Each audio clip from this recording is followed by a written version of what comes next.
untuk jumlah cabang 96, dari 96 itu berapa karyawan? 3.800. 3.800, bayangkan ya, Pak Yoyo ini mengurusi 3.800 karyawan. Itu mumet ya.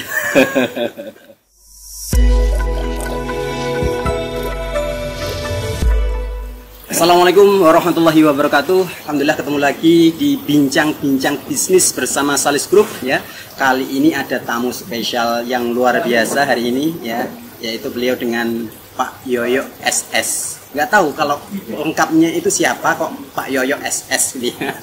Nah, nanti kita tanyakan ke beliau ya. Sebelum menanyakan ke beliau, perlu diketahui bahwasanya mungkin kalau saya sebutkan SS ya, itu pemirsa sudah tahu semua ya. Warung serba sambal ya. Spesial sambal. Spesial sambal ya. Wah, masya Allah. Saya yang nggak tahu. Mungkin kan disingkat SS gitu ya. Yeah. Jadi orang-orang mengira SS itu apa. Ya. Nah, uniknya di sini ya. Nanti akan kita ulik ya beberapa yang ini tidak ditemukan oleh pembisnis lain gitu ya. Di warung-warung bisnis lain ya. Nanti pas kemarin juga ya, ketika pandemi itu saya mampir di SS, itu kok nggak seperti yang lain, kok bertahan. Ini apa rahasianya? Seperti itu. Baik, langsung saja kita sapa beliau. Assalamualaikum Pak Yoyo. Waalaikumsalam Mas ya. Kalau lengkap beliau itu siapa Pak Yoyo? Oh, saya Yoyo Heri Wahyono. Yoyo Heri Wahyono. Yoyo Heri Wahyono. Sering disingkat Pak Yoyo SS. Ya. Masya Allah. Nah, luar biasanya beliau itu asli Boyolali ya, yang kemudian di Jogja merantau, kuliah di Jogja, bisnis di Jogja, suksesnya di Jogja. Ini cukup yang unik ya. Jadi bukan tempatnya tapi bisa survive ya. Nanti bisa kita tanyakan ke beliau apa rahasianya. Ya, mungkin bisa diceritakan sedikit Pak Yoyo kaitannya dengan awal mula bisnis, kok bisa langsung ketemu sambal yang dijual ya. Seperti itu. Enggak, ya. Ya.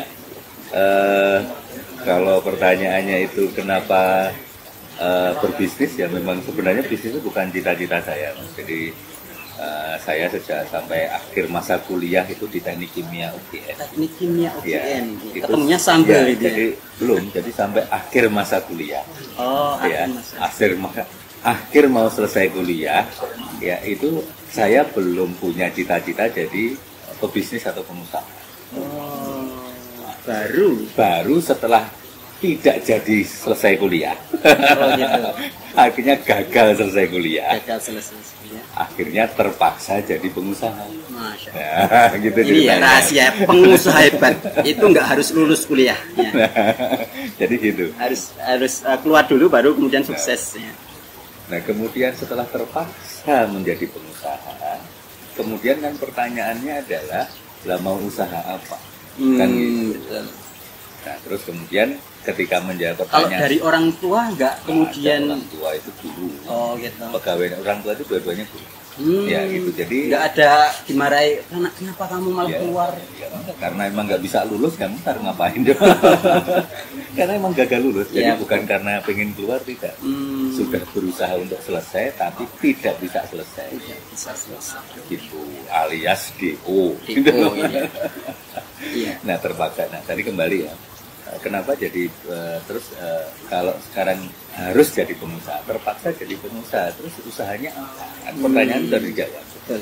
Nah, kemudian saya jawabnya itu, saya itu kebetulan itu salah satu hobi saya, kesenangan saya itu adalah masak. Masak. Kenapa kok enggak jurusan boga gitu? Iya, kalau itu ceritanya panjang lagi nanti. Kenapa teknik kimia itu? Iya. Ya. Jadi kenapa misalnya masak? Kenapa usahanya itu kuliner, ya karena saya itu senang masak. Jadi dunia masak memasak, dunia di dapur itu saya senang. Nah, saya mikirnya kalau saya itu membuka usaha atau bekerja sebagaimana di dalam hal yang saya senangi, dalam dunia yang saya senangi, itu saya membayangkan waktu sebelum buka itu pasti saya sehari-hari itu akan senang, nikmat gitu. Karena saya setiap hari akan menggeluti sesuatu yang memang sudah saya senangi. Passionnya. Iya, passionnya lah gitu. Gitu. Nah, akhirnya saya memutuskan saya terpaksa menjadi pengusaha dan saya akan membuka usaha sesuai dengan kesenangan saya dalam tanda kutip, hobi saya dalam tanda kutip atau passion. Apa? Masak. Nah, akhirnya terbentuklah bisnis kuliner. Itu waktu selesai DU langsung. Waktu selesai DU. Kalau nggak salah gitu. Buka pertama di dekat kaki lima. Nah, kemudian pertanyaan berikutnya, kuliner itu kan luas. Iya. Nah, itu kan harus spesifik juga. Iya. Wah, ditanya lebih jauh lagi. Oke, kuliner, senang masak, cuman mau jual masakan apa? Kan gitu pertanyaan berikutnya.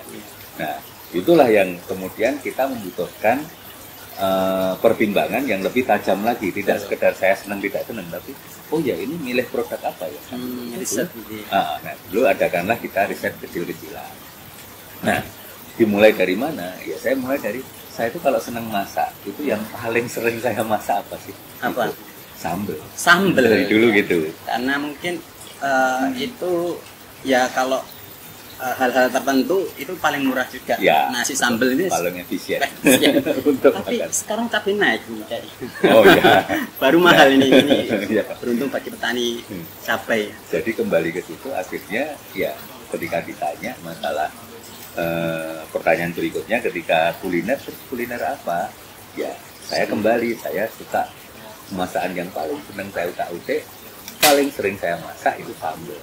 Maka saya kemudian memutuskan untuk ya saya akan bikin usaha kuliner yang secara khusus itu mengibarkan bendera sambal sebagai kekhasannya. Ketika dulu saya sih dapat kabar-kabar jenengan buat sambal terus justru malah disukai teman-teman, terus ada dorongan untuk buka warung aja. Apakah benar seperti itu? Ada dorongan dari luar enggak? Enggak ya. Jadi ya itu malah jadi justru tadi pertimbangan semakin menguatkan untuk saya buka warung sambal itu tadi.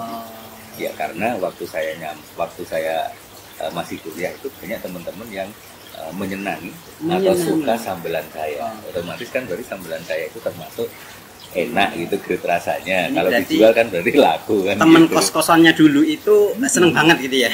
Kenapa? Pasti ada yang masak itu ya. Dan masakannya enak ini luar biasa. Baik, lanjut ke pertanyaan selanjutnya Pak Yoyo. Ada kaitannya dengan warung SS juga, masih warung SS ya. Jadi sampai saat ini ya, warung SS itu sudah berapa cabang? 96. Ya. Itu setelah pandemi. Ya memang dari sebelum pandemi sampai pandemi. Oh, Masya Allah. Nanti rahasianya seperti apa? Tapi sebelum ke sana ya, mungkin untuk jumlah cabang 96, dari 96 itu berapa karyawan? 3.800. 3.800, bayangkan ya, Pak Yoyo ini mengurusi 3.800 karyawan. Itu mumet ya. Saya sendiri yang di rumah saja pusing gitu ya, apalagi beliau Masya Allah 3.000, bayangkan ya. Ketika pandemi kemarin itu apakah ada sempat guncangan mungkin? Iya, kalau pandemi kan hampir semua bisnis terguncang. Karena memang belum pernah ada kejadian ya selama ini dalam sejarah itu yang pandemi yang seperti ini.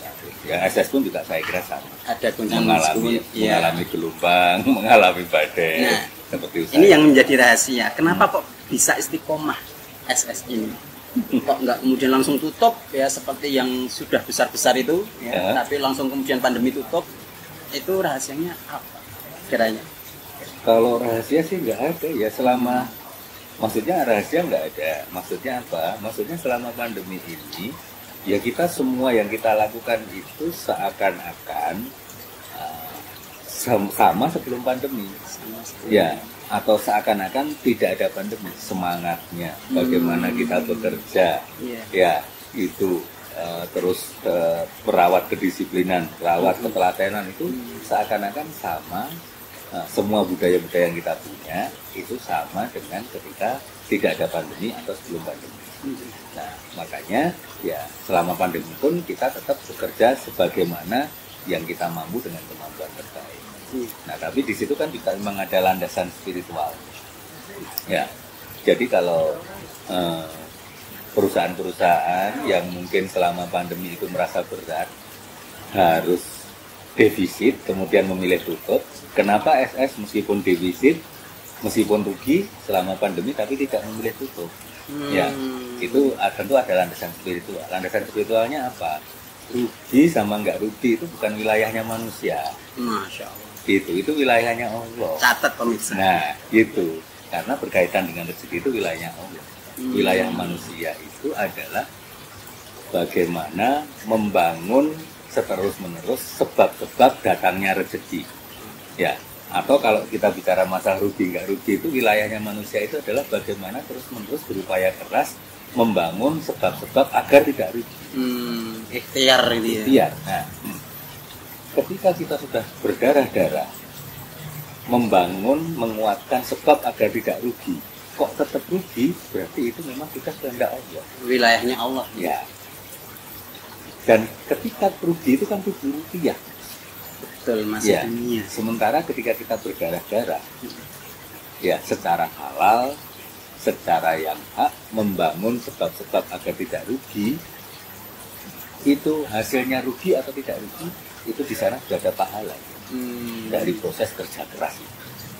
Dari proses mengupayakan rezeki yang halal sesuai dengan aturan Allah, dari proses mengupayakan laba sesuai dengan aturan Allah di jalan Allah, itu sudah berpahala, sudah ada laba di sana. Nah, ketika kerja itu selesai kok ternyata laba rupiahnya tidak ada, ya tidak apa-apa, wong sudah dapat laba pahala yang pasti. Betul. Itu. Ternyata kunci istiqomah beliau itu di situ ya. Beliau bisa mendudukkan mana wilayah manusia, mana wilayah Allah. Ya. Mana yang bisa kita utik-utik, mana yang tidak bisa. Ada dua lingkaran di sana, Masya Allah. Bahkan ketika pandemi itu kan ada dua secara bersamaan. Ketika pandemi ya itu kan masa-masa yang sulit, masa-masa yang tentu berat buat kita. Itu ada dua dalam satu langkah. Setiap langkah kita berikhtiar itu apa? Yang pertama jelas tadi datangnya pahala, saldo pahala akan tambah. Ya meskipun saldo rupiahnya tidak. Saldo rupiah tidak. Yang kedua apa? Itu utang-utang dosa kita itu berkurang. Karena apa? Menggugurkan dosa-dosa kan ketika kita terus sabar dalam ujian.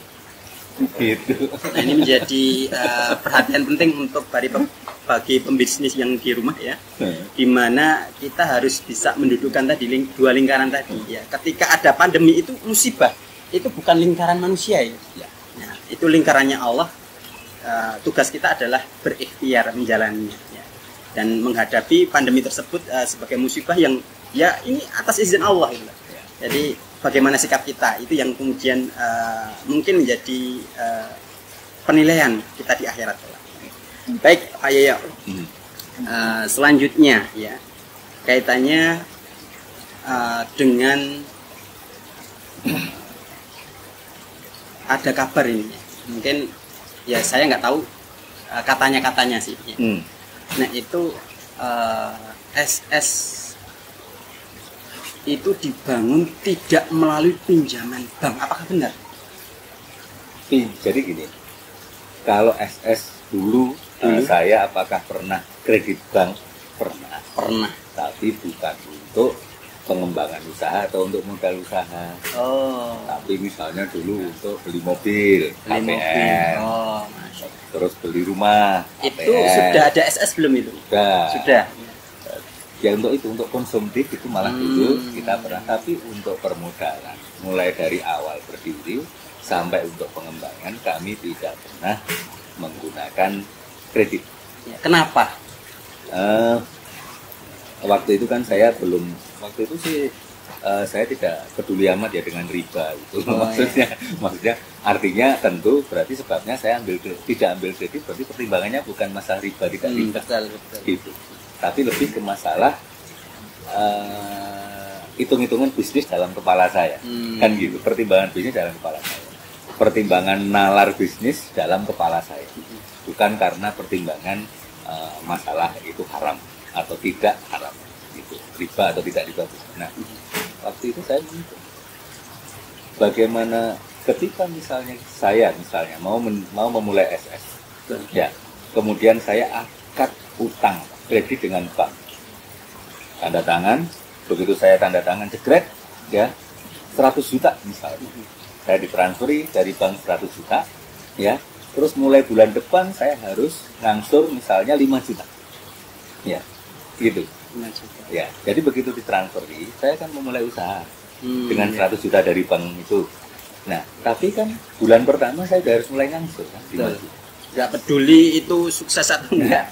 Saya mikirnya bagaimana mungkin sebuah usaha yang sedang saya mulai belum jelas berhasil atau tidak, belum jelas laku atau tidak, belum jelas laba atau tidak, kok nanti tiap akhir bulan saya sudah harus bayar 5 juta. Nggak masuk nalar saya. Gitu, akhirnya apa? Saya nggak berani ambil kredit itu. Ini pasti saya akan stres. Begitu tanda tangan, habis itu saya setiap bulan saya dihantui. Setiap akhir bulan harus ngatur 5 juta.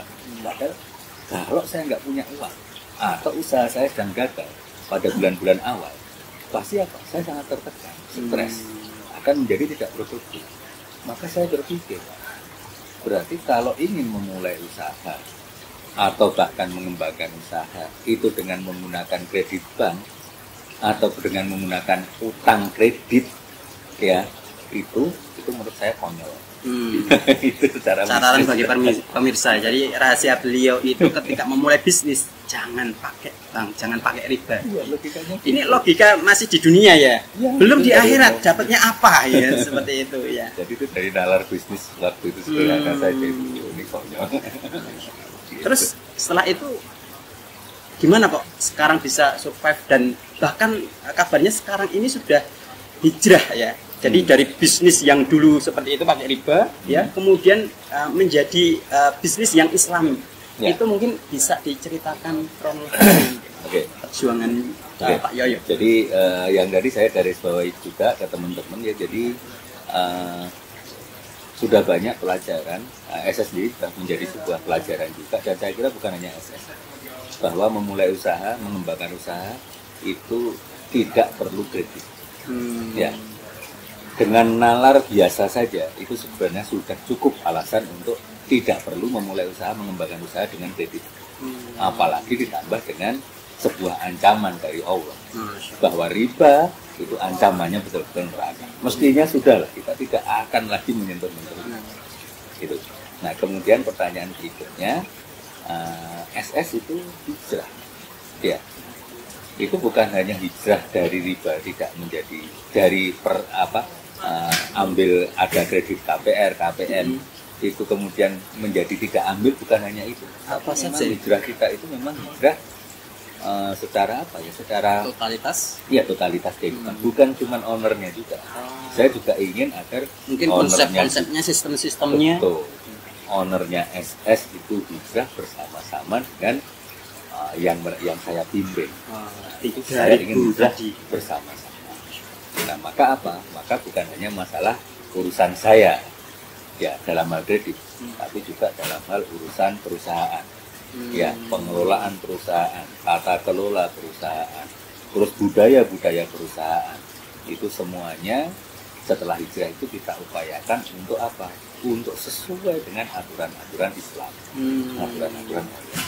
Yang lainnya lagi, saya juga ingin semua, termasuk saya dan anak-anak, itu hijrahnya dalam hal mindset menjalani kehidupan khususnya di SS. Apa? Kita berusaha menanamkan, membangun keyakinan bagaimana caranya agar selama 9 jam bekerja di SS, ya, itu mindsetnya mindset pahala. Bukan mindset rupiah, bukan mindset kenaikan pangkat, bukan mindset laba, bukan mindset pujian pimpinan, tapi mindset pertama naik dulu ke mindset pahala. Allah ridho enggak? Ya. Itu nanti implementasinya banyak, mindset pahala gitu. Dan insya Allah ketika sebuah kelakuan kita atau perilaku kita, perbuatan kita selama bekerja, itu awalnya itu kita mindsetkan ke atas secara vertikal, itu insya Allah target-target horizontalnya itu dapat. Saya memberikan contoh ini. Kalian di bagian pelayanan, ya, kalau kalian itu tersenyum, itu mindsetnya adalah agar tidak dihukum, ya maka kalian tersenyum itu hanya pada saat jam kerja, pada saat ada pelanggan. Pasti. Jadi dari 9 jam kerja, ya itu ketika kalian di belakang, ketika kalian belum memulai kerja, kalian tidak akan pernah merengut. Gitu. Ya. Oke. Tidak salah secara perusahaan kalian tidak akan dapat punishment karena apa? Kewajiban tersenyum pada saat melayani. Iya. Tapi ayo coba. Mindset tersenyum itu adalah mindsetnya ke atas, bahwa senyum itu adalah sebagian dari sedekah. Setiap kita tersenyum ada pahala. Setiap kita tersenyum ada pahala. Maka apa? Kalian keluar rumah pun kalian tidak akan tersenyum terus. Dengan catatan ada yang disenyumin ini ya. Senyum-senyum sendiri ya. Nanti jadi orang gila kan gitu. Kalian ketemu siapapun, tidak hanya ketemu pelanggan, ketemu teman, ketemu orang, ketemu tetangga, ketika perjalanan ketemu teman, ketemu siapapun, kalian akan tersenyum karena berusaha menyebarkan sebanyak mungkin sedekah yang bisa mendatangkan pahala. Artinya apa? Kalau semuanya itu contohnya tersenyum saja, diniatkan ke atas dulu, itu apa? Prestasi dunia dapat. Ya, tidak akan dihukum oleh aturannya SS, akan mendapatkan pujian dari pimpinan karena kita ramah, dan akan mendapatkan pujian dari teman-teman karena kita pribadi yang ramah. Itu yang saya maksudkan sebenarnya dalam aturan dalam Islam kita itu tuh betul-betul sudah bahwa kalau semuanya ke atas dulu itu selesai. Karena yang di atas sudah ridho, ya, sudah mengizinkan ridho. Dan secara nalar logika akademis, logika ilmiah itu bisa terjelaskan semua. Masya Allah, luar biasa bisnis beliau, dan mungkin konsep rizki ya yang beliau kemudian terapkan di SS itu sendiri ya kepada kemudian semua karyawan ya. Tadi salah satunya senyum saja ya, itu ya. Tidak hanya sekedar di pekerjaan saja. Kalau saya dapatkan terakhir selama masa semakin kuat di masa pandemi itu, memang semuanya selesai dengan kita kesanakan dulu. Itu selesai, akhiratnya jelas selesai dulu kan Mas. Kalau kita niat, itu contohnya salah satunya kepemimpinan. Iya, kalau kepemimpinan kita niatkan, sederhana sih Mas. 3.800 bersama keluarganya. Itu kalau itu orang-orang yang saya pimpin di SS. Tentu saya ingin mereka menjadi saksi baik buat saya di penghakiman nanti. Otomatis apa? Pasti dengan mindset seperti itu.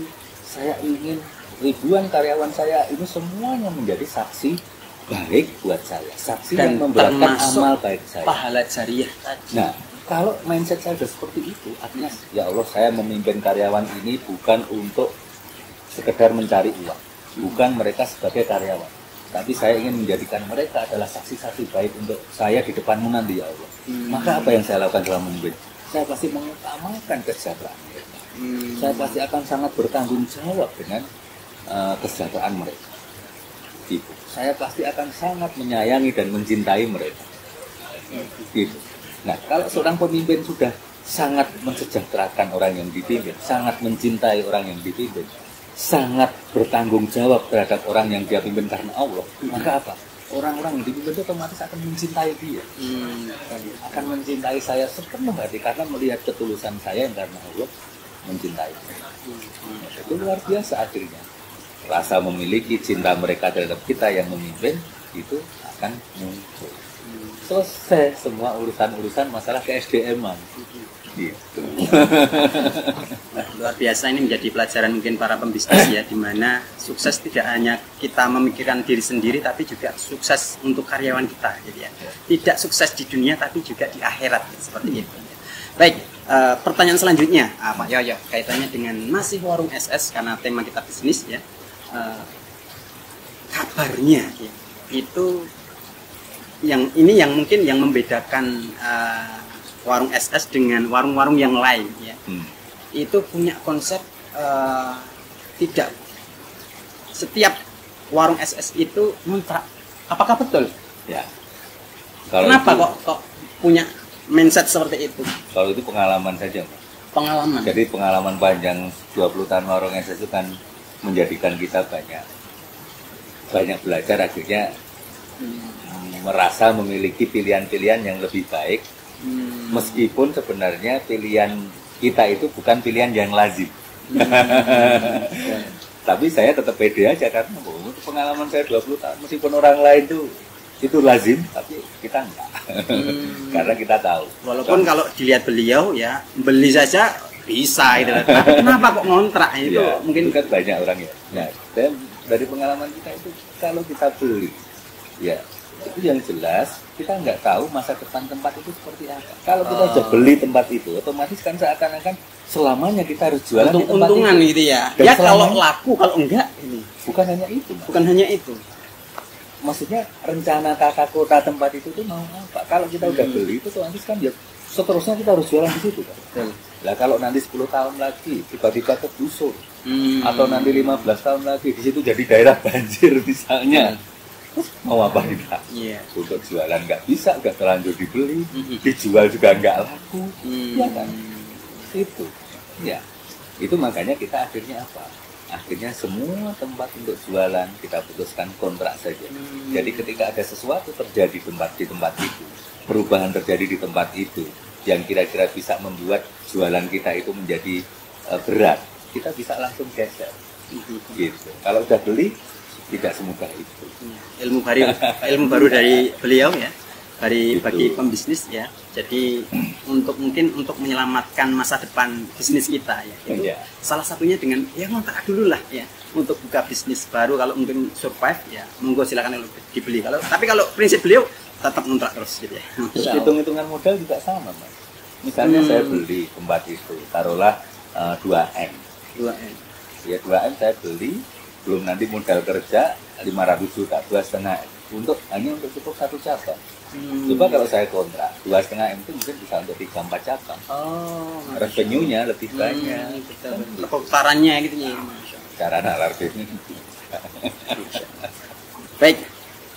Ketika hijrah ini Pak Yoyo, kan hijrah dari kemudian dulunya ya tadi pakai bank, terus mungkin tidak syariah ya. Kemudian hijrah ke yang syar'i gitu ya, baik bisnis maupun ownernya bahkan karyawannya.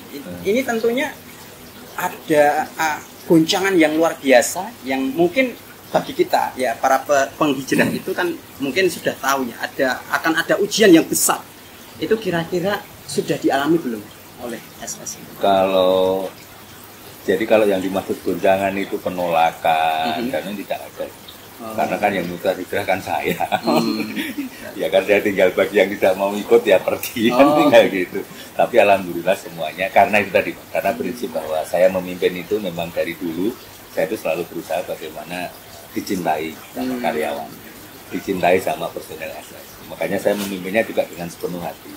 Ya, apalagi ketika habis hijrah memimpinnya itu betul-betul bisa untuk memimpin karena Allah, agar mereka menjadi saksi yang baik nanti. Tapi ada nggak yang kemudian memutuskan kontra atau menjauhi? Nggak ada. Saya sampai. Artinya kalau gonjangan-gonjangan itu nggak ada. Yang ada justru malah ujian. Ujian apa itu? Ujian langsung dari Allah. Ke SS atau ke SS ya otomatis ke saya juga kan. Contoh, orang mengira setelah hijrah itu kemudian bisnisnya menjadi semakin lancar. Tidak. SS setelah hijrah bisnisnya dulu oleh Allah rugi terus. Awal-awal hijrah itu bisnisnya merugi. Itu. Ya. Terus jadi tidak sudah. Jadi bukannya setelah hijrah kemudian bisnis tambah dan mungkin itu bentuk bagus. Ujian dari Allah ya. Iya. Ini kira-kira dan warung SS bertahan nggak ini Duci? Saya selalu menyampaikan ke anak-anak, hijrah saya atau ke teman-teman, hijrah kami di SS itu bukan untuk bisnis, tapi hijrah kami itu memang untuk kepentingan selamat di kehidupan setelah dunia. Gitu. Jadi ketika pada akhirnya setelah keputusan hijrah, kok bisnisnya menjadi berat, menjadi rugi, ya tidak apa-apa. Itu karena apa? Kita hijrah memang bukan untuk bisnisnya tambah besar. Itu. Jadi bukan berarti kok hijrah bisnisnya tambah. Jadi hijrah harusnya bisnisnya harus berusaha untuk tambah besar sebagai manusia. Cuman ketika diuji Allah bahwa ketika habis hijrah kok bisnisnya itu kemudian tidak tambah besar tapi justru banyak mengalami kesulitan, banyak ngedrop, itu yang tidak boleh kita lakukan adalah kemudian membatalkan hijrah. Langsung kemudian memutuskan diri, ternyata ini hijrah itu keputusan yang salah ini, malah bisnisnya nanti jadi gitu. Itu 8 bulan pertama SS setelah hijrah itu 8 bulan. Rugi terus. Gitu. Bertahan 8 bulan Ya.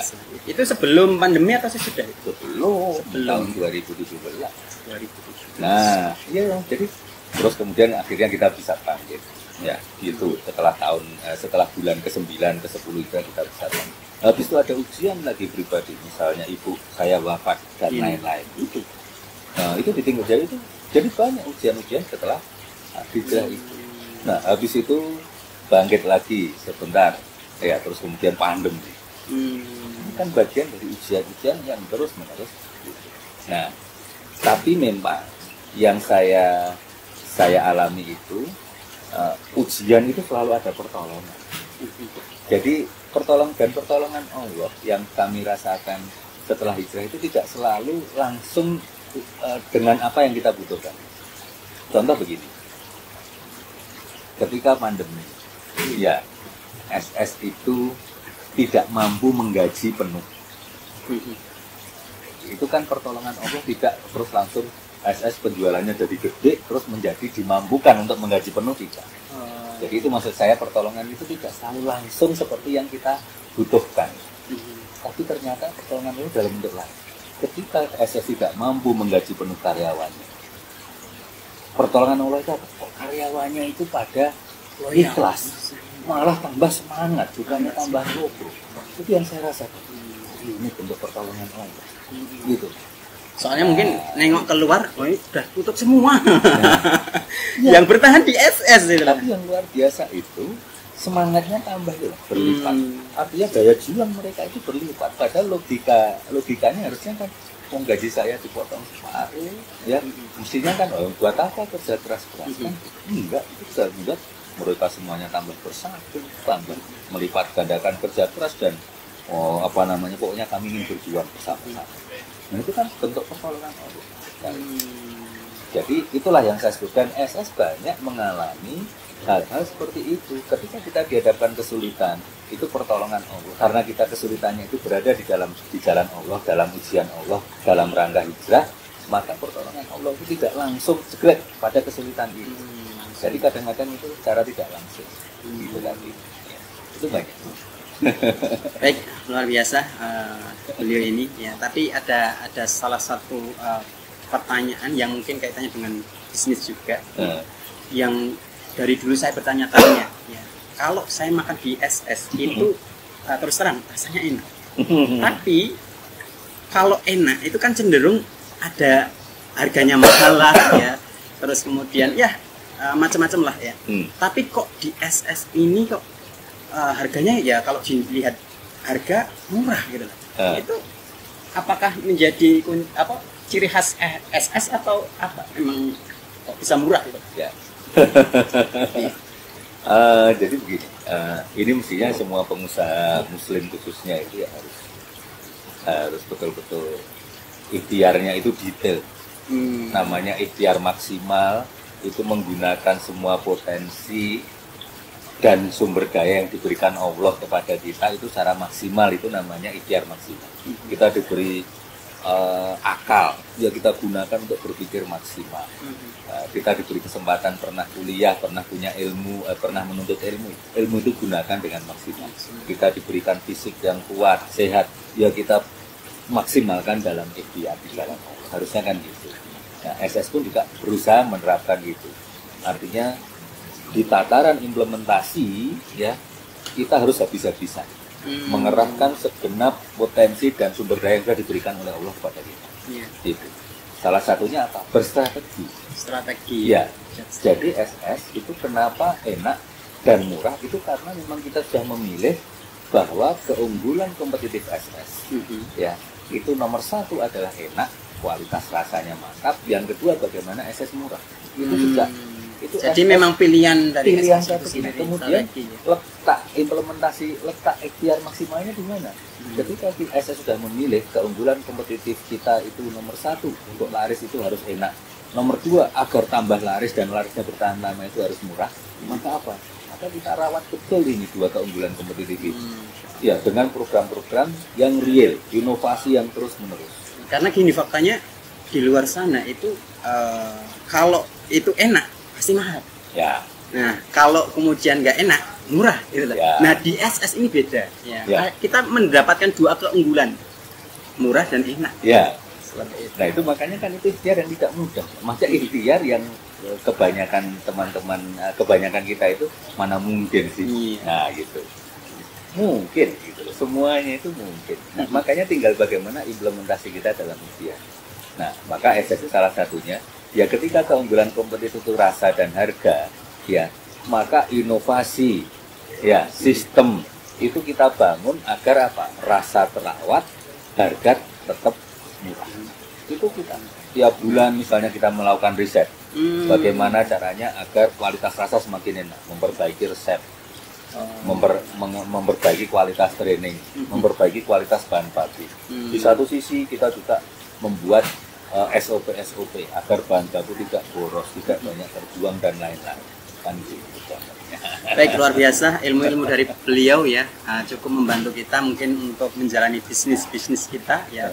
Daging sekali apa yang beliau sampaikan, dan semoga membawa manfaat bagi sahabat-sahabat bisnis Salis Group ya, dimana mungkin yang baru mulai atau akan mulai atau akan bangkit lagi karena pandemi kemarin ya, seperti itu. Nah, untuk terakhir Pak Yoyo ya, mungkin bisa diberikan closing statement untuk teman-teman Salis Group, pembisnis Salis Group ya, agar kita ya tadi istiqomah dalam berbisnis dan syar'i seperti itu. Closing statement. Apa ya? Itu. Ya. Ini closing semua. Ya. Begini, saya mengajak kalau saya itu apa ya? Kepada teman-teman semuanya ya, saudara-saudara saya, khususnya sama pebisnis muslim. Ya, kita sebagai pebisnis, ya, itu ketika hijrah itu ya harus kita lipat gandakan semesta energi kita. Ya, semua totalitas. Semuanya, jangan sampai terjadi setelah hijrah itu justru bisnisnya menjadi berantakan, tidak terurus. Karena ditinggal hanya dalam tanda kutip untuk dakwah dan ibadah. Salah. Nanti Islam melemah kalau kehilangan pengusaha-pengusaha tangguhnya. Maka apa? Pengusaha yang hijrah itu harus apa? Setelah hijrah itu harus digas semua, tidak ada yang kirim. Bisnisnya digas, ibadahnya digas, dakwahnya digas, tidak ada yang kirim. Itu salah. Dan pasti punya kemampuan dan energi untuk itu. Karena apa? Hijrah itu memberi kita keyakinan lebih dan energi lebih untuk ngegas semuanya. Nah, kenapa seperti itu? Ya, karena apa? Kewajiban kita ya itu selain berdakwah itu apa? Sebagai pengusaha muslim, menjaga kewibawaan umat muslim. Nah, salah satu cara menjaga kewibawaan umat muslim itu apa? Pengusaha-pengusaha muslim harus gagah, harus kuat dan harus besar. Kalau pengusaha-pengusaha muslim itu gagah, kuat dan besar, ya, dan nampak keindahan ekonomi Islam, keindahan bisnis muslim itu di sana, maka apa? Orang-orang itu akan berdatangan untuk minta kita dakwahi, minta kita ajari tanpa kita harus mendatangi mereka. Karena mereka melihat kita. Iya, melihat kita dengan keislaman kita, ternyata apa? Keislaman kita menambah ibadah kita, menambah dakwah kita, dan menambah bisnis kita makin besar. Maka ikhtiarnya harus maksimal kita pasca hijrah. Semua harus digas agar kewibawaan umat muslim, kewibawaan Islam, dan menggetarkan musuh-musuh Islam itu bisa terjadi. Baik, luar biasa. Terima kasih Pak Yoyo telah menyempatkan waktunya untuk Salis Group ya. Dan ini tentunya bermanfaat sekali bagi teman-teman sekalian. Dan tentunya masih akan ada ya ilmu-ilmu lagi, ilmu bisnis segala macam ya di grup Salis ya. Kemudian oleh karenanya jangan lupa ya subscribe akun Salis ya di YouTube ya, dan jangan lupa tombol lonceng biar tahu notifikasi ya. Baik, sekian dari kami ya, semoga bermanfaat. Wassalamualaikum warahmatullahi wabarakatuh. Waalaikumsalam warahmatullahi wabarakatuh. Assalamualaikum warahmatullahi wabarakatuh. Saya Yoyo Eri Wahyono dari Warung Spesial Sambal SS Indonesia. Saya mengajak saudara-saudara muslim semuanya, saudara-saudara saya, ayo kita bergabung dengan Salis Group.